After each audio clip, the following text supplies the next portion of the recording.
예, 오늘은 사무엘상 20장 1절부터 16절까지 나누도록 하겠습니다. 1절에서 4절까지 보면은 이제 다윗이 그 전에 라마 나요셋에서 있었죠. 다윗이 라마 나요셋에 있다가 지금 이제 20장은 기브아에 있는 요나단을 이제 만나러 와서 지금 요나단과 어떻게 보면은 지금 따지는 그런 내용이 지금 1절과 4절에 이제 주로 나옵니다. 기브아에 지금 이제 사울의 왕궁이 있기 때문에 당연히 요나단을 만나려면은 기브아로 와야 되기 때문에 기브아 지금 사울 왕궁이 있는 곳으로 지금 왔는데 사실은 사울의 왕궁이 있는 곳이다 보니까 어떻게 보면은 더 위험한 그런 위치죠. 그러니까 더 이제 위험을 감수하고 그렇게 지금 요나단을 만나기 위해서 지금 기브아에 왔다라고 그렇게 생각하면 됩니다. 지금 이제 20장 들어가자마자 다윗이 이제 요나단을 만나서 따지는 듯한 그런 내용으로 지금 이렇게 하는 이유는 18장에서 보면은 우리가 잘 아는 대로 요나단이 다윗을 생명과 같이 사랑했기 때문에 언약을 맺었다라고 그렇게 나옵니다. 그렇게 언약을 맺었고 그 다음에 19장 지난번에도 보면은 19장 3절에도 보면은 만약에 사울이 다윗을 죽이려고 하면은 그 사실을 다윗에게 적시로 알려서 다윗이 생명을 잃는 일이 없도록 하겠다라고 요나단이 다윗에게 약속을 했었죠. 그렇게 했는데 지금 갑자기 지난번에 그 라마 나요스에서 사울이 와서 자기를 죽이려고 그렇게 왔다는 그 사실에 다윗은 지금 좀 화가 난 그런 모습이다라고 이제 이야기할 수가 있겠죠. 그러니까 죽을 고비를 또 넘겼다라는 것이죠. 그러나 이제 19장에서 우리가 나누었듯이 사울은 요나단에게 다시는 이제 다윗을 죽이려고 그렇게 하지 않겠다라고 맹세를 했던 것이 나오죠. 그렇기 때문에 요나단은 자기 아버지 사울이 다윗을 다시는 그렇게 해하지 않을 것이다라고 생각했을 수도 있는 것이죠. 그렇기 때문에 라마로 가가지고 다윗을 죽이려고 거기까지 갔다는 것은 요나단은 몰랐을 수도 있다라고 그렇게 볼 수가 있는 것이죠. 그러나 이제 악령이 다시 사울에게 임했을 때에 사울이 그렇게 또 다윗을 죽이려고 행동을 한 것은 이제 요나단과의 그 맹세가 있기 때문에 요나단에게 그 사실을 1절 함구하면서 행동으로 옮겼다라고 그렇게 생각해 볼 수가 있습니다. 다윗이 이제 요나단에게 바로 이제 만나면서 묻는 것이 내가 무엇을 하였으며 내 죄악이 무엇이며 네 아버지 앞에서 내 죄가 무엇이기에 그가 내 생명을 찾느냐라고 이제 그렇게 이야기합니다. 여기 죄악이라는 말이 나왔고 죄라는 말이 또 나왔습니다. 그러니까 같은 의미인데 지금 죄악이라는 단어가 나왔고 죄라는 단어가 나왔습니다. 이 죄악이라는 단어는 이온이라고 그러니까 히브리 단어로 이온이라고 그랬고 그 다음에 이 죄라는 것은 하타트라고 그럽니다. 그러니까 이 죄악이라는 말은 그러니까 왕에 대한 그 어떤 범죄 행위 예를 들어서 뭐 반역을 실제로 행했다든지 왕을 갖다가 상해를 입혔다든지 하는 이런 실질적인 어떤 외적인 행위를 가지고 지금 죄악이라고 그렇게 표현을 할 수가 있는 것이죠. 외적인 그런 행위. 그 다음에 이제 거기에 비해서 죄라는 것은 외적 행위가 아닌 내적 행위. 예를 들어서 왕권을 빼앗으려고 무슨 계획을 세웠다든지, 그 다음에 내가 언제 어느 때에 사울을 내가 죽일 것이다든지 하는 이런 내적의 행위가 죄라는 단어로 그렇게 죄라는 단어로 그렇게 이해를 하면 될 것 같습니다. 그러니까 이 말은 같은 의미를 두 번 연속해서 이렇게 썼다는 것은 그만큼 다윗은 사울에게 대해서는 아무 끄리낌 없이 정말 양심의 가책 없이 하나도 자기는 범죄한 것이 없다, 죄를 지은 것이 없다라는 것을 강조하기 위해서 이제 이렇게 말을 한 것이죠. 2절로 가면은 이제 요나단은 사울이 자기에게 알리지 않고는 어떤 행동도 안 할 것이다 라고 그렇게 또 대답을 하죠. 1절에서 다윗이 그렇게 이제 따지듯이 물으니까 2절에서 요나단은 그렇게 사울은 자기에게 안 알리고는 어떤 행동을 안 할 것이다 라고 그렇게 대답을 합니다. 이 말은 이제 후사 문제에 있어서 지난번에 지금 이 내용이 장자권 싸움이라고 이제 그렇게 했는데 후사 문제에 있어서는 사울의 생각과 요나단의 생각이 완전히 다르다라는 것을 이제 이 구절에서는 알 수가 있죠. 우리가 지난번에도 나누었듯이 사울의 생각은 반드시 다윗이 죽어야 순조로이 자기 후사로 왕권이 승계가 된다라는 그 생각이었고, 그 다음에 요나단의 생각은 어디까지나 왕권의 문제는 사람이 어떻게 하는 것이 아니라 하나님의 손에 달렸다라는 것을, 하나님의 주권 아래 있다는 것을 요나단은 생각했기 때문에 서로 생각이 달랐다라는 것이죠. 그 다음에 이제 3절에 가면은 다윗이 맹세하여 말하기를 그렇게 말해요. 틀림없이라는 말이죠.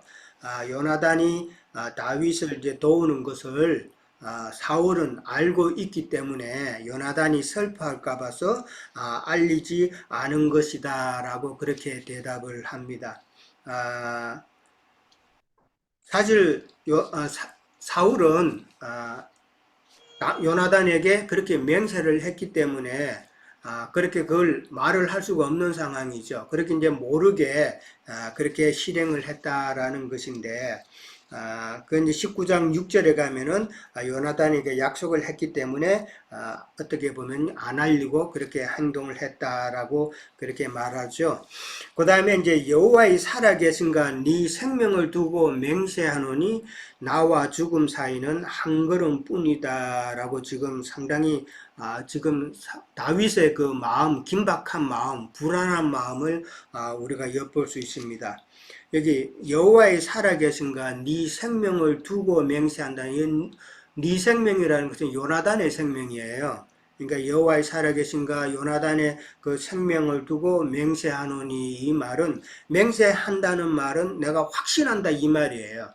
그러니까 확신한다는 말은 이제 여호와의 살아계신가, 요나단이 지금 살아 있다는 것은 지금 확실한 상황이죠.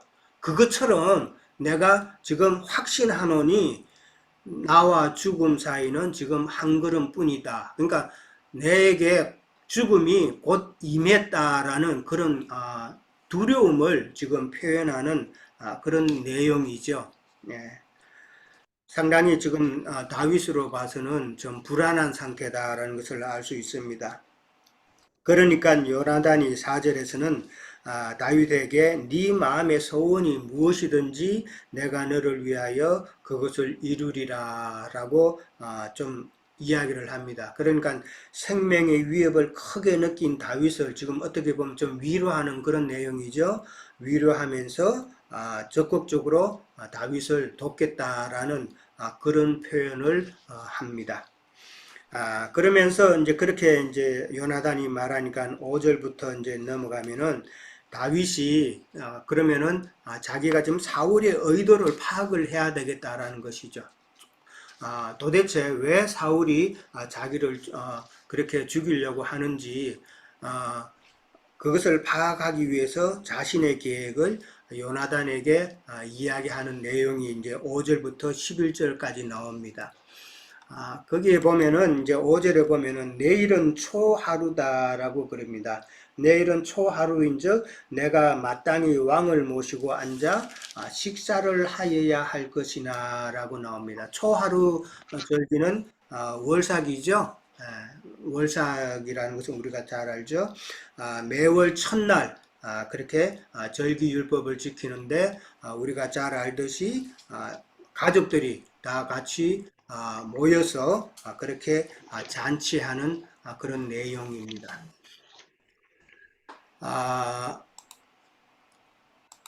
그 다음에 이제 그 월삭의 기간은 우리가 잘 알듯이 이제 이틀 동안 하게 되죠.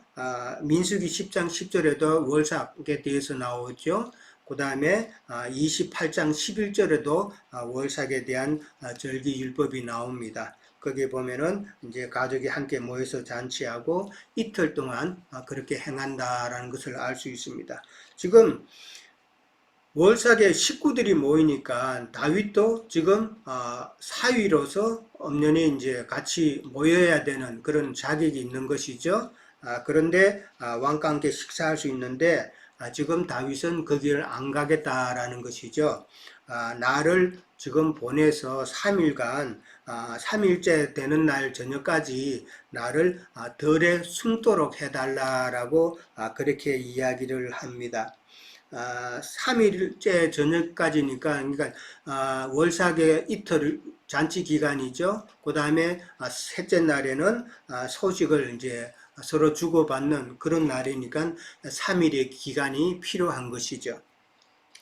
6절에 가면 이제 만약에, 사울이 물으면은, 다윗이 지금 베들레헴에서 가족들과 매년제를 드릴 때가 되었으니까 자기에게 간청을 했길래 내가 요나단이 허락을 했다라고 그렇게 말하라고 이제 이야기를 하죠.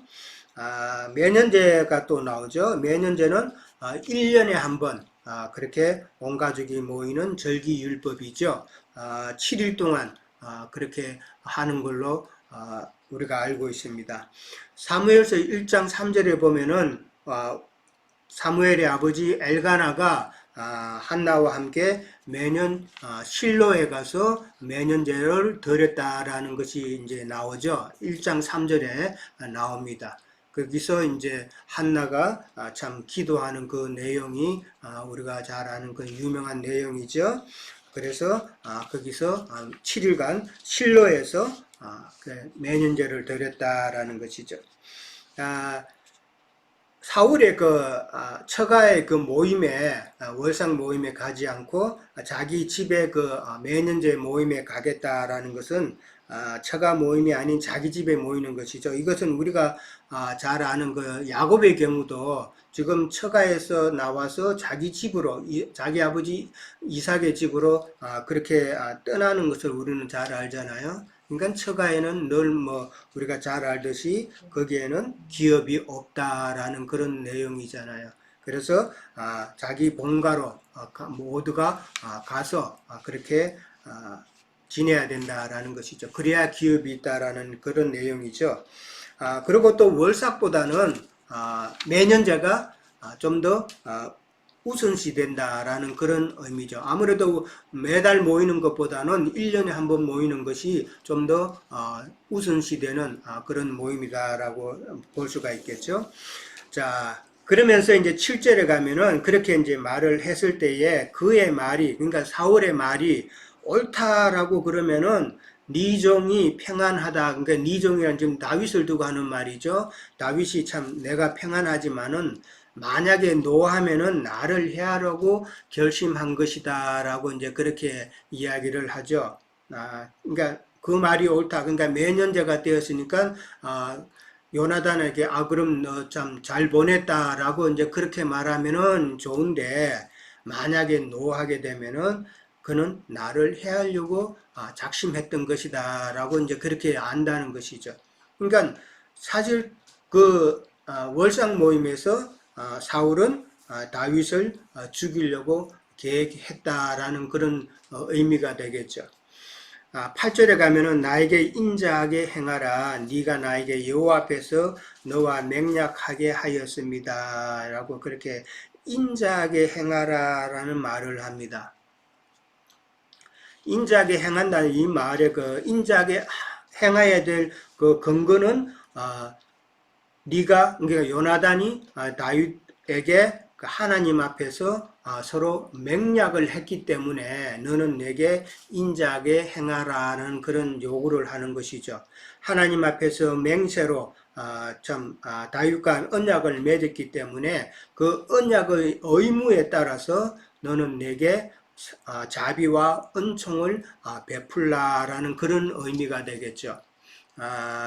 그러니까 이 말은 사울의 속내를 알아서 다윗에게 반드시 기별해 달라라는 그런 내용입니다.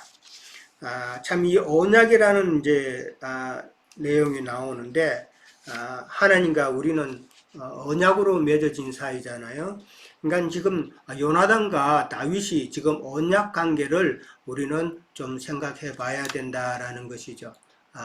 그러니까 마찬가지로 우리도 하나님과의 그 언약으로 맺어진 관계이기 때문에 우리가 예수 그리스도의 중보로 인해서 하나님께 나아갈 수 있는 것처럼 요나단과 다윗의 언약의 그 관계는 예수님과 죄인된 우리의 모습이다라고 그렇게 볼 수가 있다는 것이죠. 그래서 어떻게 보면 이제 요나단은 중보자의 역할을 지금 하고 있는 것이다라고 생각해 볼 수가 있죠. 그러니까 사울과 이 다윗의 그 관계는 하나님과 구약의 하나님과 그 죄인된 인간의 우리의 그 모습과 서로 지금 설명을 해주고 있는 그런 모습이다라는 것이죠. 그러니까 어떻게 보면 사울은 지금 율법에 따라서 지금 다윗을 지금 대하고 있잖아요. 죽여야 된다고 하는 그런 율법에 따라서 이제 그렇게 하지만은 요나단은 어디까지나 은혜로 지금 다윗을 지금 대하고 있다라는 것을 우리가 생각해 볼 수가 있죠.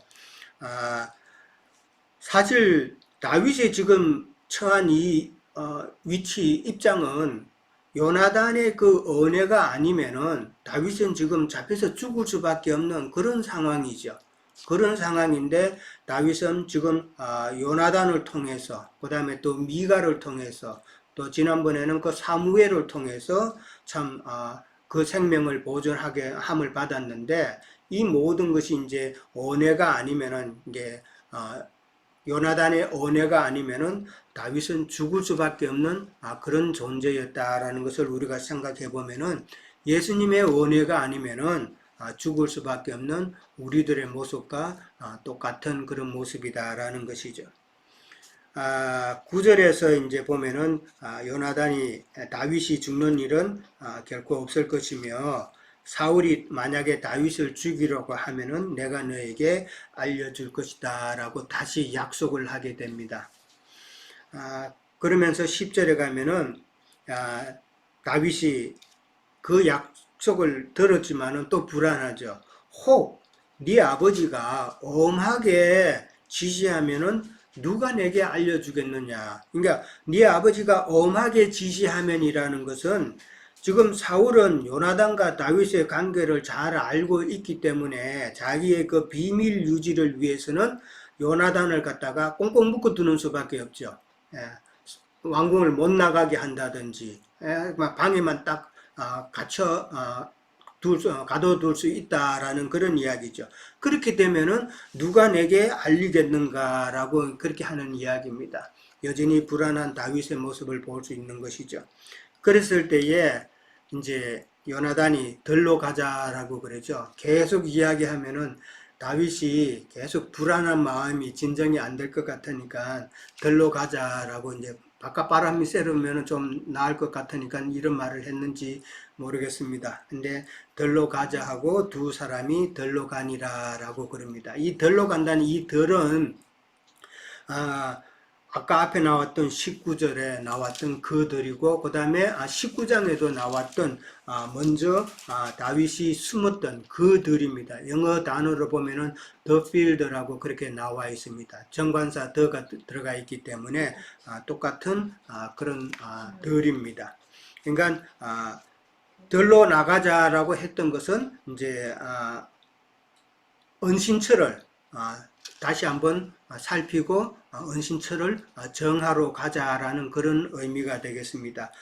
나중에 이제 19절에 가면은 그 은신처가 나오죠. 왕궁에서 그렇게 멀지 않는 들판의 그 에셀 바위 곁이다라고 그렇게 나옵니다. 그 다음에 이제 12절에서 16절에 가면은 요나단이 여호와의 이름으로 자기 생명을 걸고 언약을 맺는 그런 언약을 맹세하는 그런 내용이 12절에서 16절까지 나옵니다. 12절에 나오는 그 말은 여호와께서 정언하시거니와 내가 내일이나 모레 이맘때에 내 아버지를 살펴서 너 다윗에게 대한 의향이 선하면 내가 사람을 보내어 네게 알리지 않겠느냐. 이 말은 이제 5절에서 7절에 나왔던 그 내용을 지금 다시 한번 반복하고 있죠. 지금 이 말을 계속 반복하는 것은, 요나단이 그런 말을 반복하는 것은 다윗이 지금 되게 불안한 상태이기 때문에 지금 약속을 갖다가 알려주겠다고 약속을 계속 지금 또 반복하는 것이죠. 그런 의미로 생각해 볼 수가 있고, 13절에 가면은 만약에 사울이 다윗을 죽이려고 하는데도 자기가 알리지 않으면은 하나님께서 자신에게 벌을 내리고 또 내리시길 원한다라고까지 그렇게 요나단은 이야기를 합니다. 벌 내리고 또 내리는 게 이거는 우리가 잘 알듯이 첫 번째 벌은 육신의 죽음이라고 생각해 볼 수 있죠. 그 다음에 두 번째 벌은 사후 영벌의 처소에 들어가는 둘째 사망에 들어가는 그런 내용을 우리는 잘 알고 있습니다. 그 다음에 이제 그러면서 여호와께서 내 아버지와 함께 하신 것 같이 너와 함께 하시기를 원한다라는 말을 합니다. 여호와께서 내 아버지와 함께 하신 것 같이, 이 말이 조금 이상하죠? 너와 함께 하시길 원한다 이렇게 말씀을 했는데, 이 말은 자기 아버지 사울에게 하나님께서 함께 했다라는 그 말보다는 사울이 다윗과의 그 관계가 좋은 관계일 때는 하나님이 사울과 함께 했었지만은, 만약에 사울이 다윗을 죽이려고 한다면은 하나님께서는 사울과 함께 하지 않고 다윗과 함께 하실 거다라는 그 이야기입니다. 그렇게 이해를 하시면 되고요. 그렇게 지금 요나단이 다윗에게 참 맹세하는 그런 내용입니다. 그러면서 14절에서 16절에 가면은 이제 언약하는 내용이 나옵니다. 18장 3절에서 이제 요나단이 다윗을 사랑해서 맺은 그 첫 언약은 첫 번째 언약이죠. 18장 3절에 나오는 것은 첫 언약이고, 그 다음에 오늘 나오는 20장 14절에서 16절까지 나오는 이 언약은 첫 언약이 있으니까 둘째 언약이다라고 그렇게 생각해 볼 수가 있죠. 그러니까 옛 언약일 수가 있고, 그 다음에 지금 새 언약이다라는 것이죠. 이 언약의 내용은 요나단이 나로 죽지 않게 해달라, 그 내용이고, 그 다음에 두 번째는 왕이 된 후에도 내 집안에 인자함을 행해라 라는 그런 내용이죠. 사실 세상적인 관점에서 보면은 왕권이 바뀌면은 이전에 그 왕의 그 모든 신하나 그 가족은 다 몰살당하는 것이 세상 이치잖아요. 이제 요나단이 이제 그것을 모르는 바는 아니죠. 이제 그걸 염려해 가지고 만약에 네가 왕이 되면은 내 집안에 대해서 인자함을 행하라라고 했던 것이죠. 이 말은 지금 요나단은 다윗이 차기 왕권을 계승할 것이다 라는 것을 이미 충분히 예감을 하고 확신을 가졌다라는 것이죠. 그래서 지금 둘째 언약을 지금 요나단은 다윗에게 지금 맹약하고 있다라는 그런 내용입니다.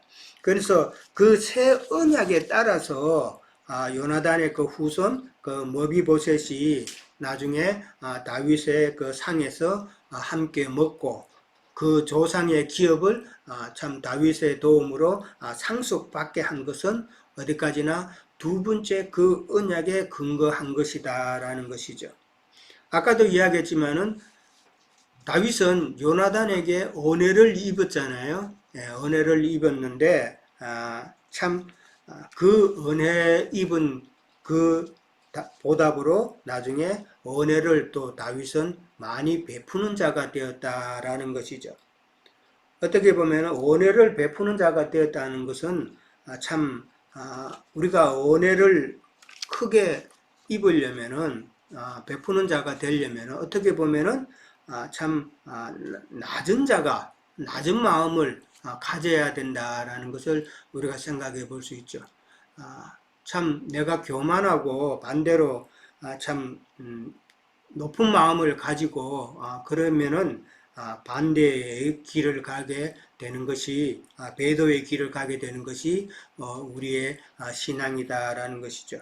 주님께 입은 은혜가 크면 클수록 우리가 온전한 믿음의 생활을 해 나갈 수가 있는 것이죠. 지금 다윗도 그런 은혜를 입은 자였기 때문에 그 은혜의 그 언약을 따라서 참 모비보셋에게 그렇게 했고 왕으로서 또 치리할 때도 참 겸손한 그런 모습이 있었기 때문에 자기가 범죄함으로 나단 선지자에게 참 꾸지람을 들을 때도 참 왕의 그 어떤 위엄을 드러내지 않고 낮은 자로서의 참 회개하는 그런 모습을 보면서 참 은혜를 입은 다윗의 행동이었다라는 것을 우리가 잘 알고 있습니다. 예, 오늘은 여기까지만 하고 다음 또 넘어가도록 하겠습니다. 예, 또 다른 분 계속 진행해 주시기 바랍니다. 네, 형제님의 그 다윗과 요나단의 그 언약으로 이루어진 그런 사무엘상 1장부터 16절까지의 그런 증거를 들으면서 저는 생각나는 게 요나단은 계시가 있다 이렇게 저는 봅니다. 이제 뭐 요나단은 뭐 여호와께서 주셨다라는 그런 뜻이고 그 사울 왕의 아들로 자녀로 태어나서 이렇게 참 왕의 아들이나 또 이렇게 그 어떤 지배자의 그 뒤를 이어서 그 가문을 이어받는 사람들의 그 특성은 늘 자기에게 때가 되면 당연히 이렇게 그 상속이 돼서 그런 왕권이나 또 어떤 그 지배권이 이제 이렇게 내려오는데 그것을 초월해서 다윗에게 계시된 그런 이상을 봤다는 것이 요나단에게는 정말 우리가 생각해 볼 수 있는 요나단은 정말 그 첫사람의 하간의 첫사람의 그 정신세계가 좀 처리가 됐지 않나 이렇게 봅니다. 뭐 왕자로 크면서도 그 모세도 그 애굽의 그 왕자죠. 뭐 왕자인데도 애굽에서 그 왕자하는 것보다 그 히브리인의 그 선지자 사역자로서 이렇게 하는 것을 기쁘게 여겼다 이렇게 하는데 우리가 세상에서 어떻게 되는 것이 결국은 주님한테 대적이 되고 또 세상에 그 높아지려고 하는 것들이 오히려 계시를 더 어둡게 한다 하는 것들을 우리가 이렇게 이런 말씀을 통해서 이해할 수 있을 것 같습니다. 그래서 그 뭐 우리가 그 성경에서 보면 그 계시에 대한 것이 많이 나오죠. 물론 이제 선지자나 이런 것들이 다 계시 먼저 본 자들이라는 그런 그 뜻이죠. 그래서 주님께서 그런 계시들을 보여주시고 이상들을 살펴줬을 때 그것이 이제 자기가 믿음으로 받아들였을 때 그 오는 축복은 참 우리가 이루 말할 수 없다고 봅니다. 저도 신앙생활하면서 참 어떤 성경에 보면 그 눈뜨는 어떤 그런 계시에 대한 것들을 참 많이 이모저모해서 발견되면서도 저의 한계를 늘 그렇게 느껴왔던 그런 사람인데 이렇게 우리 또 주님의 은혜로 앞서 보신 계시들을 형제님을 통해서 같이 이렇게 보기하고 그런 계시의 모임을 통해서 우리가 주님 안에 같은 뜻대를 더 분명하게 이렇게 볼 수 있도록 같은 믿음으로 나아가는 일들이 됐다는 게 정말 주님 안에서 행복하죠. 그래서 요나단은 그런 그 현재의 그런 자기 위치나 이런 것들을 떠나서 다윗에게 계시된 또 그 이새의 아들로 이렇게 이어지는 그런 체계에 대한 것들을 이해했다고 봅니다. 그래서 우리가 이제 다윗과 언약을 하고 그 후손인 아들이죠. 무미보셋이 다윗에게 은혜를 받는 은혜의 그런 왕의 그 식탁에 참여하는 것으로 이어지는데 우리가 정말 이렇게 왕의 식탁, 주님의 식탁에서 같은 계시의 이런 말씀을 받고 또 먹고 주님은 나의 살과 내 피를 먹으라 했는데 정말 주님이 이 앞서가면서 이런 모든 이루어진 하늘의 이상들이 체계를 우리에게 이렇게 잘 알게 해주시고 눈을 뜨게 해주시고 그런 계시들을 통해서 이런 길을 가게 해주시는 게 정말 하나님의 은혜지요. 그래서 그 말씀을 한번 볼까요? 마태복음 11장 27절입니다. 27절, 11장 27절. 내 아버지께서 모든 것을 내게 주셨으니 아버지 외에는 아들을 아는 자가 없고 아들과 또 아들의 소원대로 계시를 받은 자 외에는 아버지를 아는 자가 없느니라 이렇게 이제 말씀을 주셨는데 계시가 하나님께서 주시지 않으면은 이게 알 수가 없다는 그런 것이에요. 아니 많은 사람이 구원을 받고 많은 사람이 하나님의 안에서 온전해지기를 원한다는 말씀과 참 이렇게 또 계시를 준 아버지께서 허락하지 않는 자는 이게 아는 자가 없다 이렇게 또 말씀을 이어갈 때 우리가 어째서 이렇게 계시가 그들에게 가려져 있는가를 우리가 분명히 이해할 수 있을 것 같아요. 그래서 그 뒤에 말로 보면은 29절 나는 마음이 온유하고 겸손하니 나의 멍에를 메고 내게 배우라 그리하면 너희 마음을 심히 얻으리라. 주님은 이제 겸손하다는 걸로 이렇게 말씀을 이어가시는데 첫사람 아담 체계에서는 그 교만이 가린다는 거죠.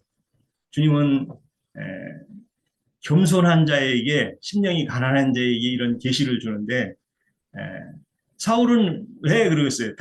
요나단의 아버지는 교만 때문에 그러죠. 첫사람 그 욕심이 처리되지 않고 하나님이 보여주신 그 체계 안에서만 자기의 그 사적 욕심 이런 것들로 그게 점철되어 있기 때문에 그것이 처리되지 않는 이상은 참 우리가 뭐 앞서서 사무엘상을 보면서 사울의 그런 여러 가지 그런 그 자기 안에 처리되지 않은 것들 때문에 이렇게 계속 다윗과 앞으로도 대적을 쭉 이어가는데 결국은 뭐 온 가족이 이제 참 멸망지화를 당하는 그런 것으로 되는데 우리가 이런 신앙생활을 할 때 계시 없는 신앙생활이 결국은 초래될 것이 없다는 것을 오늘날 이 사울 사역자들에 대한 이해를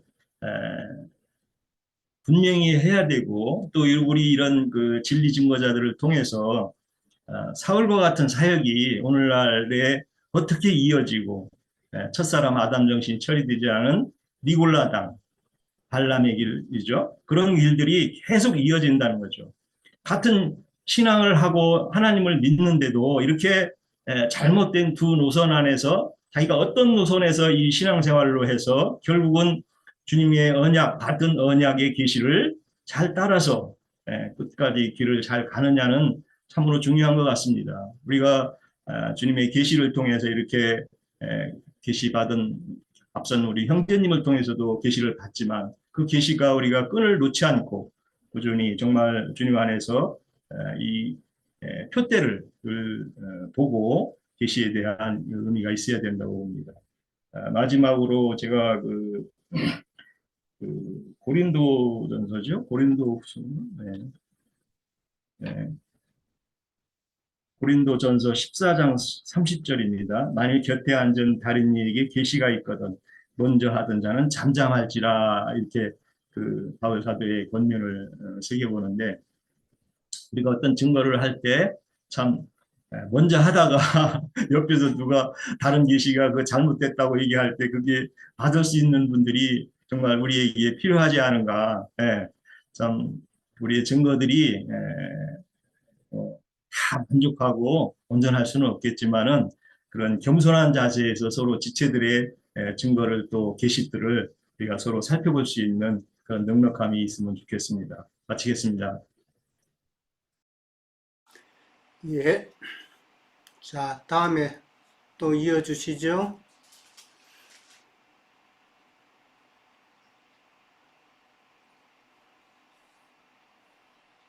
예.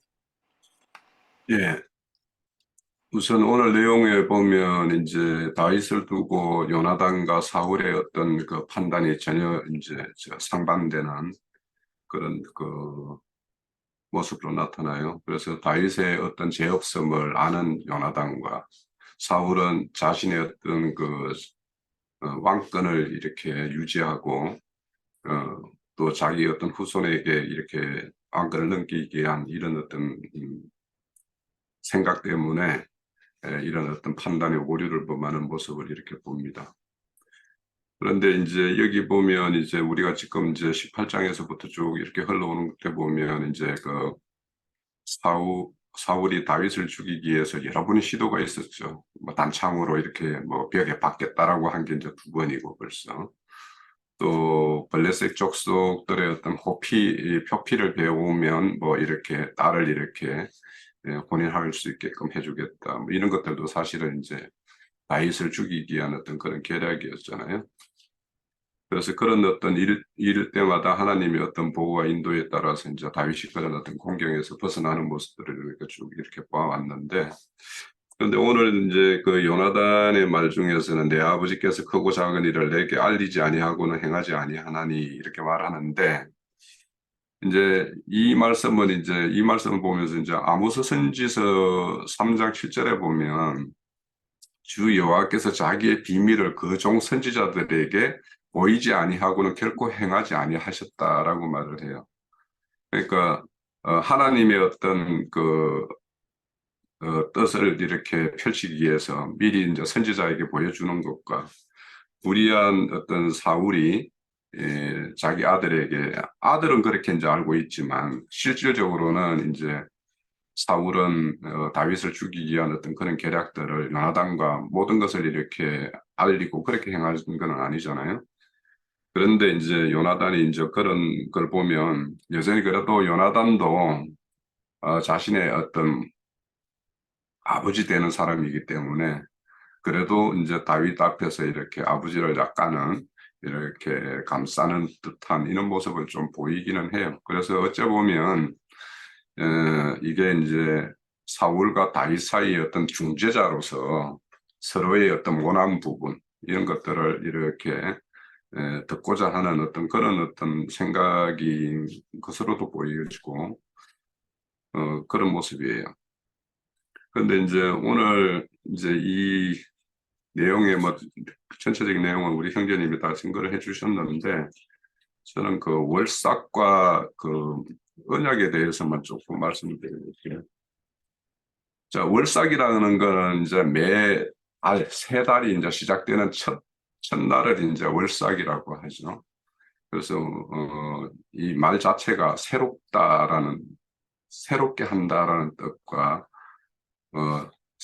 달이라는 어떤 단어의 어떤 합성으로 된 게 이제 월삭인데, 그래서 매월 첫날은 그 달의 어떤 가장 대표하는 중요한 날이죠. 그래서 그날은 지난 한 달을 하나님이 보호하고 이끌어 주신 것에 대한 어떤 감사의 어떤 의미와 또 새롭게 시작하는 한 달을 하나님께 온전히 이제 의뢰하고 위탁한다라는 어떤 그런 의미가 있어요. 그래서 매달 첫날을 이제 이렇게 지내는데 그날은 이제 노동도 하지 않고 희생제사를 드리죠. 그리고 이제 그 아모스 선지서에 보면 그날은 이제 매매를 금지해요. 그러니까 물물 교환을 한다거나 이런 것을 금지하는데 그 아모스 선지서에 보면은 그 북이스라엘이 얼마나 이 하나님의 어떤 이런 기념일들을 형식적이고 번거로워하는가 하면은 빨리 월삭이 빨리 지나갔으면 좋겠다. 이날은 매매도 못하게 하니 그래서 이제 자기는 그날도 매매를 하면은 그날에 자기들의 어떤 소유를 늘릴 수 있는 날인데 그렇게 못하게 하는 거 이런 거에 대해서 이제 불평불만하는 어떤 그런 북이스라엘의 어떤 그 실상들이 이제 이렇게 고발되는 말씀이 나오는데 그처럼 이런 것들이 이제 다 형식적으로 이렇게 지내지고 있었죠. 그런데 이제 월삭 중에도 일곱 번째 날 월삭 그러니까 우리 그저께 그 유대 무화과나무 거기에서도 이제 이렇게 보면 유대인들의 어떤 계절이 한 해의 시작이 봄에 시작하는 게 있고요. 가을에 시작하는 게 있어요. 그래서 전번에 이제 이야기 드릴 때는 가을에 시작하는 걸 이제 말씀을 드렸는데 그래서 우리가 유대력을 말할 때 종교력이 있고 인간력이 있어요. 그래서 종교력은 뭐냐면 출애굽한 그날을 기념하기 위해서 하는 그것을 1월 1일로 하라 이렇게 이제 출애굽기 13장인가 있죠. 그래서 그렇게 정한 것이 종교력이에요. 그리고는 이제 민간력은 한 해의 시작을 가을 그러니까 일곱 번째 달 첫날 우리가 말하는 이제 그 나팔절날 그날을 이제 첫날로 하는 한 해의 어떤 첫날로 하는 그런 날이 있어요. 그래서 이제 이 월삭도 일곱 번째 달은 특별한 날이죠. 그래서 그날을 이렇게 기념하는 날이 있는데 그래서 이제 여기 보면 이제 매년제를 드리러 갔다라고 하는데 이 매년제 드리는 것을 이제 뭐 매 월삭날 이렇게 자기 집안마다 이제 뭐 정해서 이렇게 할 수도 있겠지만 이런 절기와 겸해서 이렇게 드리는 경우도 많이 있었다고 그래요. 그래서 이제 금방 이제 온 가족들이 다 모여서 이제 한꺼번에 하나님께 이제 이렇게 성소에 모여서 이렇게 제사를 드리는 것인데 그래서 매년제 같은 경우에는 이제 우리 사무엘상 시작할 때부터 엘가나의 어떤 집안이 이 매년제 드리러 가는 것부터 시작해서 이제 이야기가 전개가 되고 있죠. 그래서 그런 어떤 월삭의 날과 매년제가 있다라는 것과 그리고 이제 우리가 그 성경이라는 것은 언약사를 뭐 구속사라고 말하기도 할 수 있지만 언약사라고도 말할 수 있죠. 결국에는. 그래서 그 성경의 모든 것은 하나님께서 우리와 함께 맺어냈던 언약의 내용을 성취해가는 것이 이제 성경의 중심 주제예요, 사실은. 그런데 이제 언약에도 보면 이제 쌍방간에 이렇게 합의에 의해서 이루어지는 것. 지금 오늘 요나단과 다윗과의 어떤 언약 관계는 쌍방간에 이제 쌍무적인 어떤 약속이죠, 서로. 현재는 이제 요나단이 조금 더 이제 다윗보다는 이제 어떤 은혜를 베풀 자리에 이렇게 있는 것이고, 나중에는 이제 다윗이 왕이 올랐을 때는 오히려 이제 요나단의 요청에 따른 어떤 그 후손들에게 이렇게 은혜를 베풀 수 있는 이런 이치로 이제 좀 전환이 되는데, 그래서 이런 쌍방간에 이렇게 합의에 이룰 수 있는 언약이 있는가 하면, 절대적인 근위, 그러니까 하나님이 아브라함과의 언약을 맺어준 거, 우리 창세기 15장이나 이런 데에서 맺어진 언약 같은 경우는 하나님이 일방적으로 해주겠다라는 거죠. 자기 후손을 하늘의 별과 같이 바다의 모래와 같이 많게 해주겠다. 이거는 일방적인 아브라함이 어떻게 해서 이렇게 하는 것이 아니라 하나님께서 일방적으로 약속을 하신 거예요. 그래서 이제 이런 형식, 그러니까 실질적으로 뭐 물론 이제 그 언약 체결을 하기 위해서 이제 17장에 가면 이제 뭐 할례를 요구하기도 하지만 그 할례라는 그 그러니까 그런 어떤 요구사항에 대한 아브라함의 어떤 순종이 이루어졌을 때 물론 일은 이루어져요. 일은 이루어지지만 그 어떤 형식은 쌍무적인 내용을 가지고 있지만 내용적으로 보면 거의 하나님의 어떤 일방적인 어떤 은혜로서 이루어지는 일들 이런 것들이 이제 우리 언약의 내용이 그런 어떤 언약이 있고 이제 대표적으로 죄인들을 구속하는 이런 언약, 이제 피로 맺은 언약 이런 것들은 절대적으로 하나님의 어떤 주권하에 이루어지는 어떤 베풀어지는 시혜죠. 그래서 이제 이런 언약에 있는데 그 언약이라는 것도 이제 뭐 약간 그 히브리어나 헬라어에 보면은 단어가 여러 단어들이 나와요. 그래서 그 의미에 조그마한 어떤 차이들이 있는데 기본적으로 언약이라는 것을 이렇게 체결을 할 때는 이제 희생 제물을 이제 갈라놔놓고 그 중간에 이제 언약의 당사자들이 지나가면서 그 희생 제물이 증거가 되죠. 결국에는 이 언약이 파기가 되었을 때는 이 희생 제물과 똑같이 이렇게 되어질 것이다라는. 그래서 결국에는 언약이라는 것은 죽음이 담보가 되어 있어요. 그 언약을 깨는 자는 죽는 거예요. 그러니까 우리도 이 신앙도 매 마찬가지에 이 언약을 우리가 깨든 우리 하나님은 절대 이제 우리가 언약 관계에 있으면 하나님이 편에서 이제 깨는 거는 없겠죠. 그런데 그 언약의 당사자인 우리가 그 언약의 어떤 조건에서 합치되지 않으면 깨지게 되는 건데 그러면은 죽음인 거예요. 그래서 언약은 항상 죽음이 담보되어 있는 것이 이제 언약이다라는 것을 우리가 좀 알 수가 있을 것 같고요. 그러고 이제 언약을 체결할 때는 이제 그 선물을 이렇게 교환하죠. 우리 오늘 그 18장에 보면 사무엘 18장에 보면 첫 번째 언약을 해요. 다윗과 요나단이. 그때 보면 요나단이 자기가 입었던 겉옷을 벗어주고 자기의 군복과 칼과 활과 띠를 이제 다윗에게 주죠. 이게 결국에는 이제 언약의 어떤 점검물로서 이렇게 선물로서 이렇게 교환을 하는 것인데 그런 것이 있고 이제 또 큰 잔치를 베푸는 경우도 있고 그러니까 선물을 교환하는 거는 그 보면은 아브라함과 블레셋 왕과의 어떤 그 일곱 우물을 두고 뭐 우물을 두고서 이렇게 언약을 할 때도 보면은 뭐 어린 양을 이렇게 선물로 주고 이렇게 하는 것도 있죠. 그런 것이 있고요. 그리고 이제 하나님은 이제 자신보다 더 큰 자가 없기 때문에 이제 언약을 할 때 스스로 이름을 두고 이렇게 맹세를 해요. 그러니까 하나님의 어떤 이름을 두고 한다라는 것은 하나님이 그 언약이 이렇게 깨어지거나 훼손되는 것은 하나님 이름이 이제 더럽혀지는 것이죠. 그래서 하나님이 그 이름이 더럽혀지는 것에 대해서는 반드시 이제 심판이 이루어지는 건데 그래서 이제 모든 심판 가운데에는 그런 불이 불법한 것에 대한 어떤 징계가 있는 건데 거의 대표적인 게 이제 바벨론으로 포로로 보내는 거 이런 것들이 이제 하나님의 어떤 이름을 더럽힘에 따라서 이렇게 징계가 행해진 거죠.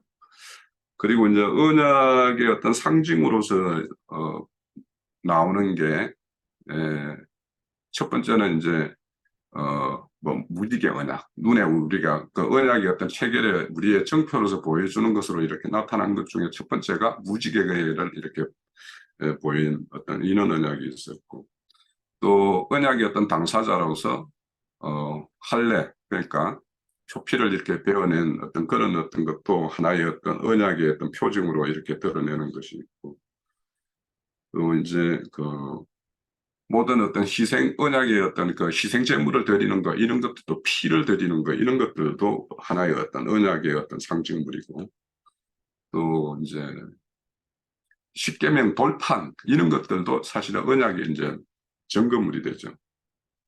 그래서 이런 어떤 언약의 어떤 결과물은 결국에는 이스라엘 민족은 하나님의 어떤 백성이 되고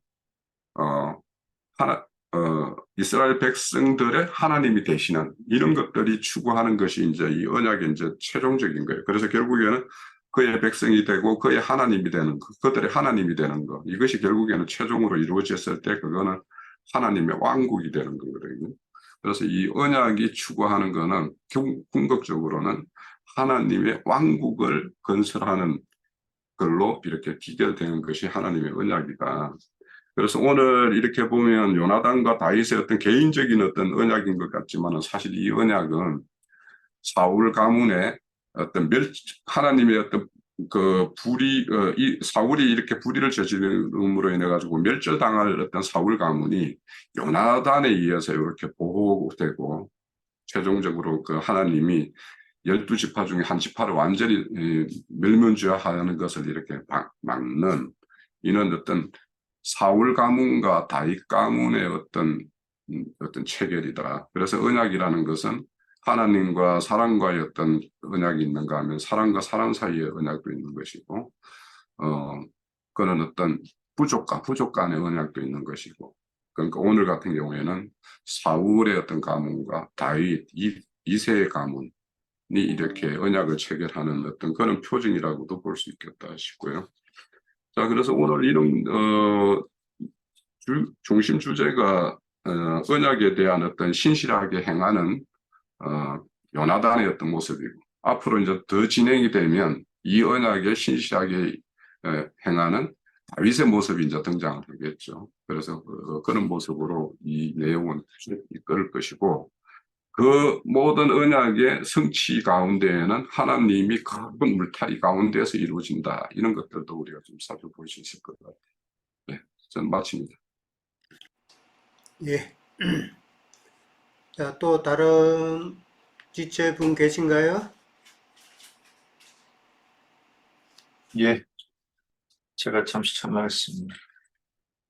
저는 그 20장도 이 앞부분을 이렇게 보면 좀 잘 이해가 안 돼요. 설명하기가 어려워요.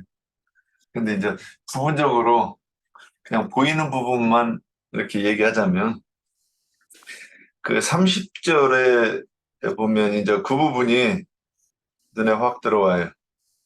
그 사울이 요나단에게 화를 내며 그에게 이르되 패용무도한 계집의 소생아, 네가 이새의 아들을 택한 것이 내 수치와 내 어미의 벌거벗은 수치됨을 어찌 알지 못하리야. 이새의 아들이 땅에 사는 동안은 너와 내 나라가 든든히 서지 못하리라. 그러니까 이 말씀을 이렇게 보면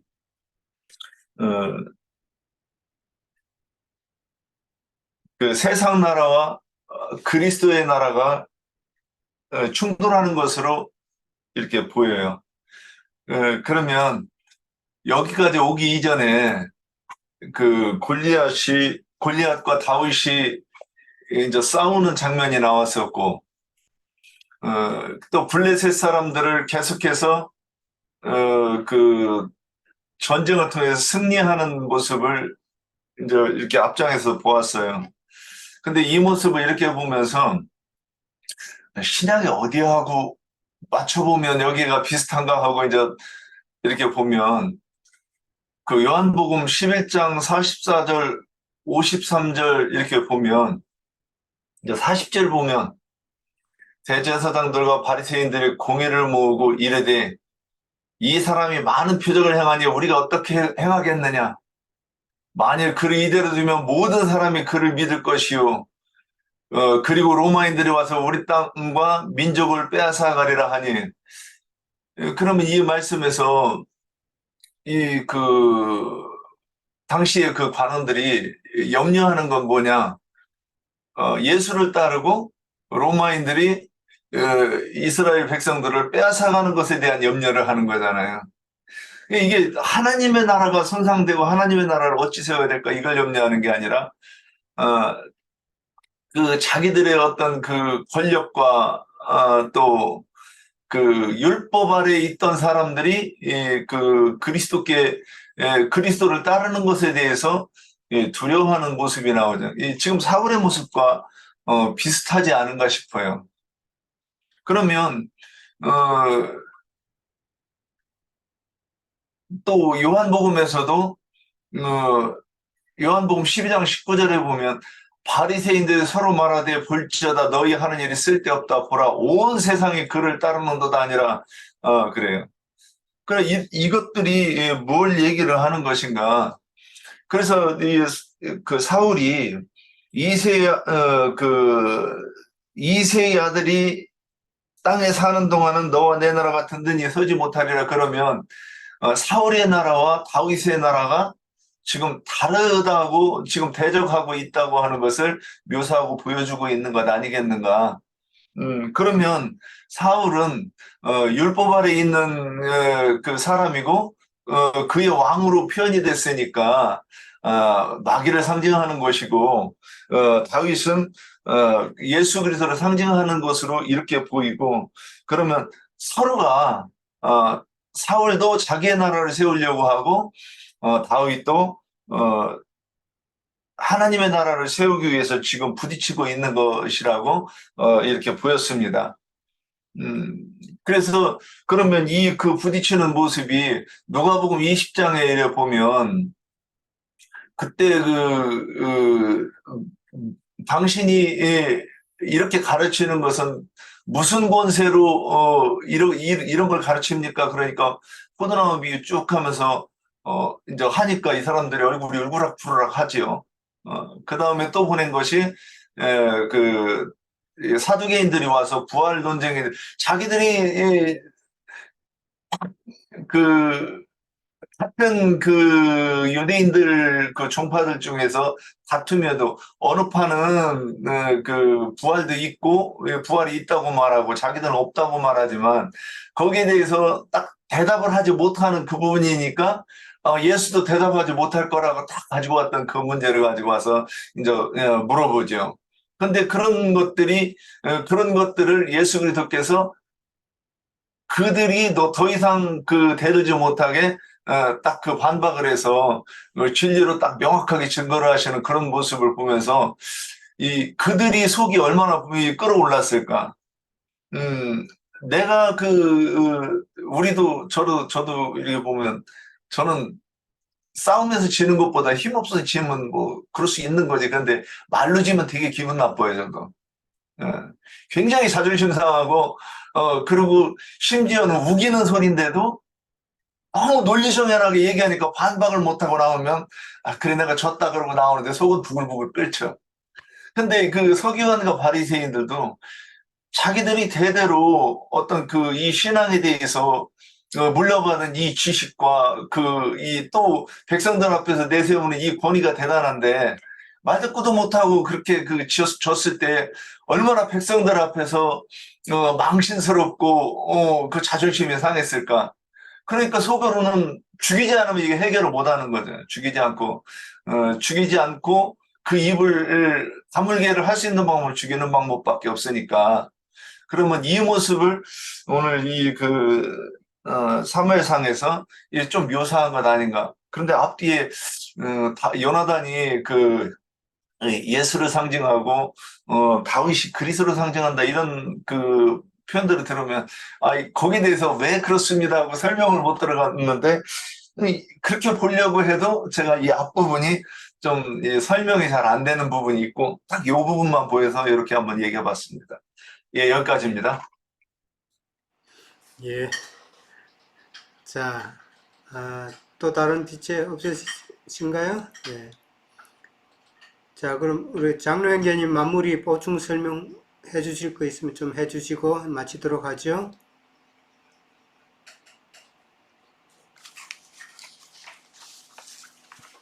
제가 좀 늦게 들어왔는데 혹시 너무 지루하시면은 잠 쉬었다가 한 10분여를 좀 한 두어 가지를 꼭 얘기를 할 것이 있다 싶어서 잠깐 쉬었다가 이렇게 운동도 좀 하시고 물도 좀 예. 마시고 그러고 또 다시 시작하죠. 이건 끄시지는 마시고 예. 끄다가 다시 해도 되고요. 그 말씀을 유 형제님과 형제님들이 너무 이렇게 잘 이해하고 흐름을 따라서 잘 설명들을 하시고, 그래서 뭐 그때 내가 그 말씀 자체에 뭐 이렇게 개입하고 싶은 마음은 하나도 없어요. 만족하고 있으니까. 예, 그런데 이제 오늘 내가 메모를 한 두 가지를 했어요. 그게 뭐냐면, 하나님의 이제 경륜을 이루는 문제에 대해서 좀 얘기를 하고 싶은 게 있어서, 그리고 그 생명의 세계, 즉 가이드왕국의 세계와 육체에 상관된 율법 조문의 세계, 옛사람의 세계와 새사람의 세계에 관한 것을 이렇게 두 가지를 메모를 했는데 잠깐 말씀을 나누고자 합니다. 사울 왕의 그 왕국이 종결되면 율법 제도에 의한 후사 상속을 사울은 자꾸 지금 하기를 원하잖아요. 그러니까 자기의 후사인 맏아들 요나단에게 자기 왕권을 잇게 하기를 원하는 마음이거든요. 그런데 하나님의 마음은 세법에 의한, 즉 영과 생명의 법에 의한 후사를 하나님이 친히 정하시고 그에게 상속을 해주시기를 원하기 때문에 옛창조의 하나님과 새창조의 하나님의 사이에서 사람들이 혼동하고 있고 서로 부딪히고 있다. 지난번에 한번 내가 이제 참여를 해서 요나단은 하나님이 보내신 자 예수 그리스도 앞에 보냄을 받은 침례 사역자 요한을 상징을 한다라는 걸 이제 피력을 한 적이 있었죠.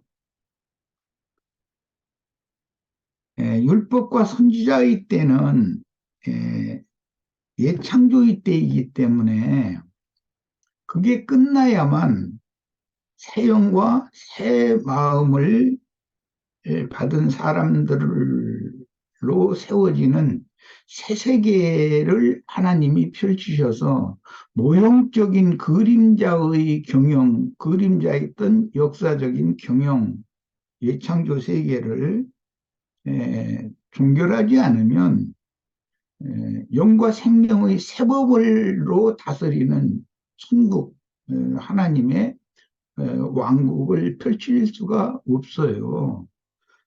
그러니까 이제 이런 문제가 예수님이 오셨을 당시 유대교 지도자들이나 유대교인들과 예수님이 피력하고 예수님이 가르쳐서 새로 세우는 주님의 그 천국, 주님의 왕국이 서로가 부딪히는 것은 사람들이 관념이라고 하는 것이 또 영적 지식이라고 하는 것이 하나님의 참 지식과 천연적인 인간이 이거다 또는 저거다라고 확증하고 그렇게 믿는다 그러는데 그게 믿음이 서로 다르기 때문에 부딪힌다는 것이죠. 예를 들면 한 가정에서도 남편과 아내가 신앙이 다르면 그 결혼 생활이 평탄할 수가 없어요. 가정이 평화로울 수가 없는 것이죠. 왜냐? 생명의 근원이 다르기 때문이에요. 이것은 신앙의 문제가 다르다라는 것은 그런 것이 굉장히 중요하고 오늘 이제 형제님들도 그걸 필요로 하던데 다윗은 요나단의 그 자식인 무비보셋을 왕자와 같이 왕의 상에서 먹게 했다고 그랬어요. 이런 것은 신약으로 보자면 요한의 제자들이었다가 예수님의 제자가 되어진 제자들이 뭐 대표적인 게 베드로 같은 경우겠죠. 그들이 주님의 나라에서 주님의 교회에서 말씀을 진설하고 오히려 왕과 같이 말씀을 공급하고 또 그 말씀을 받아들인 사람들의 그 정신 세계에 대해서 어떤 경우는 빗나가는 경우는 치리도 하고 그런 권세를 행했었기 때문에 어떤 면에서 보면 다윗을 통해서 사울 왕국이 끝났지만 다윗을 통해서 요나단의 후계가 여전히 생명의 기보를 이어가게 해주는 것이 하나님의 뜻이다 하는 것이에요. 하나님은 항상 어떤 어마어마한 심판 중에서도 누군가에게 은혜를 입혀서 그 누군가가 은혜를 입은 자로서 하나님의 뜻을 이어갈 수 있게 하는 것이 성경의 구속사입니다. 그래서 그런 점을 좀 같이 생각해 보면 하고 예수님이 이제 이런 점에 대해서 예언을 하실 때 마가복음 14장 25절 진실로 너희에게 이르노니 내가 포도나무에서 난 것을 예수님과 12 지휘자들이 마지막 유월절 때 포도나무에서 난 것을 마셨어요. 그럼에도 그 후의 말씀은 포도나무에서 난 것을 하나님 나라에서 새 것으로 마시는 날까지 다시 마시지 아니하리라 이렇게 말씀을 하셔요. 누가복음에도 그 말씀이 나오고 마태복음에도 나오는데 마태복음을 좀 읽어보겠습니다. 그러나 너희에게 이르노니 내가 포도나무에서 난 것을 이제부터 내 아버지의 나라에서 새 것으로 너희와 함께 마시는 날까지 마시지 아니하리라 하시니라 그랬어요. 그러면 나라라고 하는 것이 어떤 경계점이 있다는 것이에요. 이제부터라고 하면은 이 전과 이제 이후라는 것이 경계점으로 딱 나눠지는 것이잖아요. 예. 그래서 인자 예수께서 포도나무에서 난 것을 제자들과 함께 유월절 흔히 말하는 소위 말하는 성만찬이라고 하는 그 만찬 자리에서 먹고 마셨고 떡도 주님이 떼어주는 떡을 또 먹게 하셨고 그랬어요. 이런 것이 또 기독교계는 그 문자대로 율법으로 그걸 받아들여 가지고 성당이나 예배당에서 성만찬식을 하는 것으로 이어받고 있단 말이에요. 네. 그러니까 무엇이든지 신약 말씀이든 구약 말씀이든 무엇이든지 영과 생명의 말씀, 즉 그리스도의 새 법인 그리스도의 율법으로 이걸 적용하고 믿음으로 화합해서 교회 생활에 실행을 할 줄 모르면 여전히 율법과 선지자의 때를 벗어나지 못하게 된다는 것이죠. 예, 이런 것이 굉장히 중요한 문제다라고 생각을 했고, 예수님이 지휘자들을 가르칠 때 요한의 지휘자였던 그 지휘자들이 예수님의 지휘자가 된 사람들이 대부분이거든요. 이제. 그런데 그 영이 되어서 오신 주님은 지금 우리들과 함께 그 영이 되신 주님께서 이런 형제 자매님들이 함께 드리는 이런 집회 중에서 주님이 실제로 지금 먹고 마시는 중이란 말이에요. 이것이 제사의 시연이거든요. 믿는 제자들에게 주님이 떼어주신 것, 그 잔을 돌려주신 것은 인자 예수께서 행하신 일이고 그 영의 시대에는 제자들을 통해서 주님이 먹고 마신다. 이 차이가 있다는 것을 말씀을 좀 나누고 싶었고요. 그 다음에 이제 이 생명의 세계에 관한 이야기는 샘족의 그 생활 관습, 우리 이제 한민족도 이 한반도의 한민족을 말하는 거예요. 한민족도 그 샘계보의 이제 후예들이기 때문에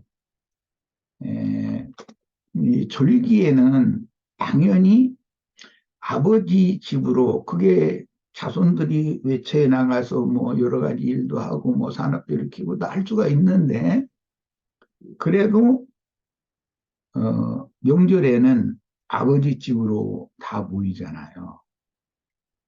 아버지 집으로 모이면 그 아버지 집을 지키고 있는 장자와 그 장자의 이 아내인 장자부죠. 는 엄청 바쁘죠. 그리고 뭐 많은 동기관들이 다 오고 뭐 자식들 다 끓이고 이렇게 함께 오니까 그다 맨날 며칠 다 먹고 마시고 하고 잠자리도 다 편하게 해줘야 되고 여러 가지를 다 고려를 해서 준비를 해야 되니까. 그런데 이제 우리가 생각해 볼 것이 이것이 있어요. 자식이 몇 명이 있다. 어떤 아들 자식이나 딸 자식이 누구는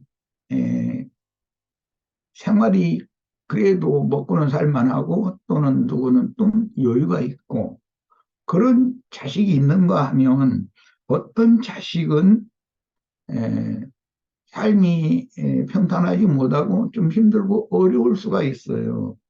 그러면 아버지 집에 안 갈 수가 없어서 오지만 풀이 죽어가지고 다른 동기관들처럼 이렇게 활발하게 웃고 즐기고 그렇게를 못하고 뭔가 기가 죽어 있을 수가 있거든요.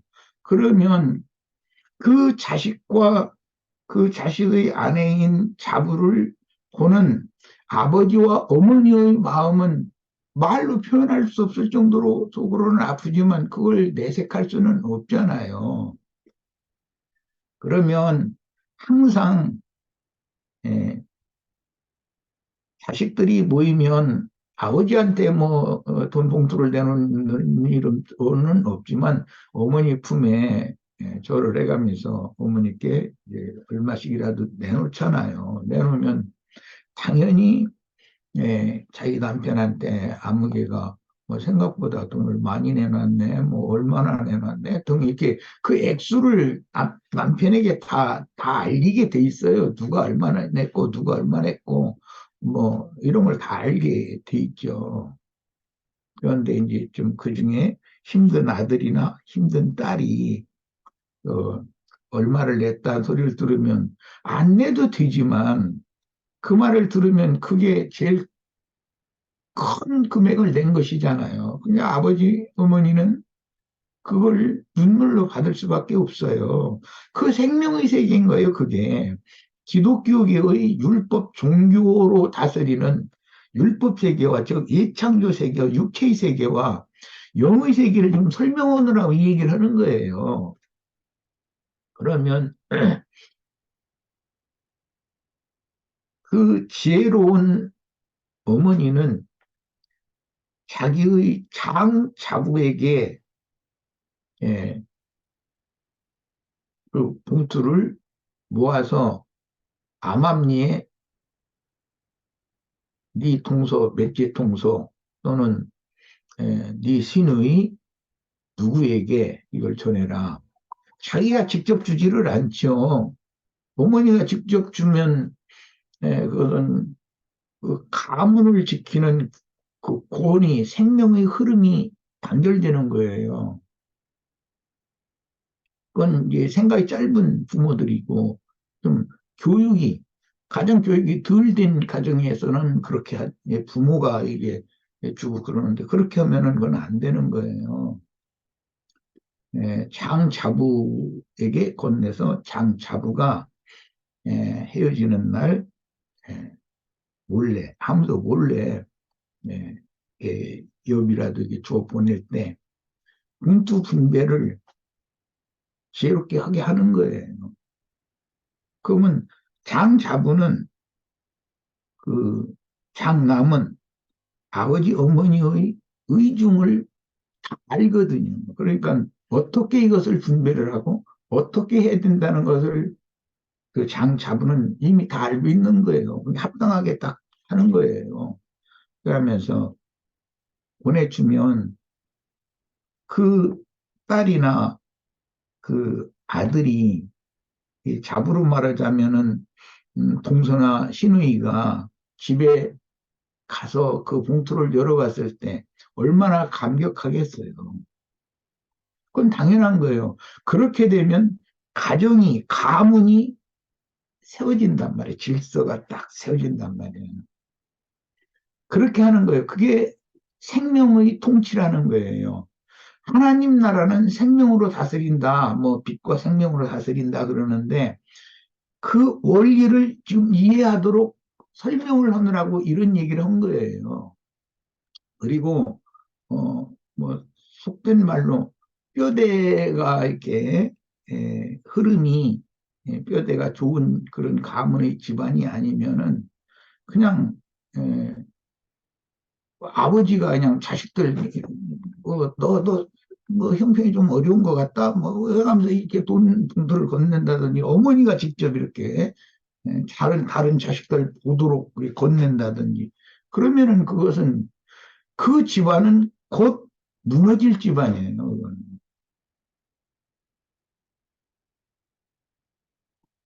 그런 일 처리를 할 때 그 가문을 이어받을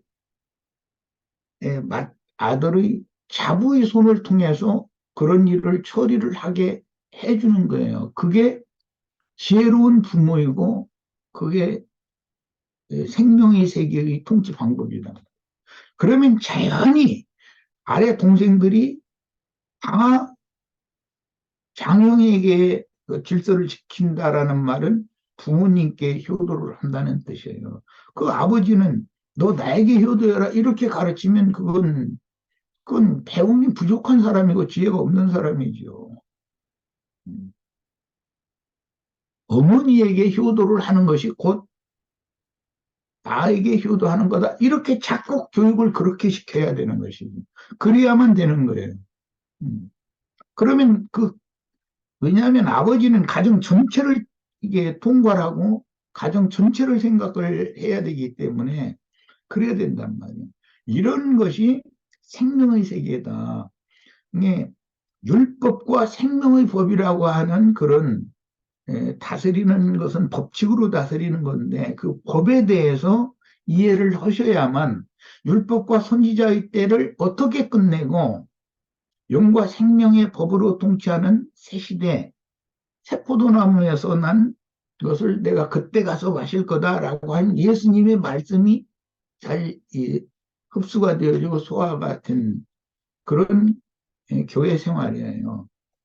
그래서 교리적으로 가르치면, 얘기하면 이게 좀 너무 딱딱하고 어려울 것 같아서 이렇게 인간사의 가정사를 경영하는 것이 하나님께서 하나님 나라를 경영하는 것에 대한 하나의 표본이기 때문에 잠깐 이렇게 두 가지를 말씀드렸어요.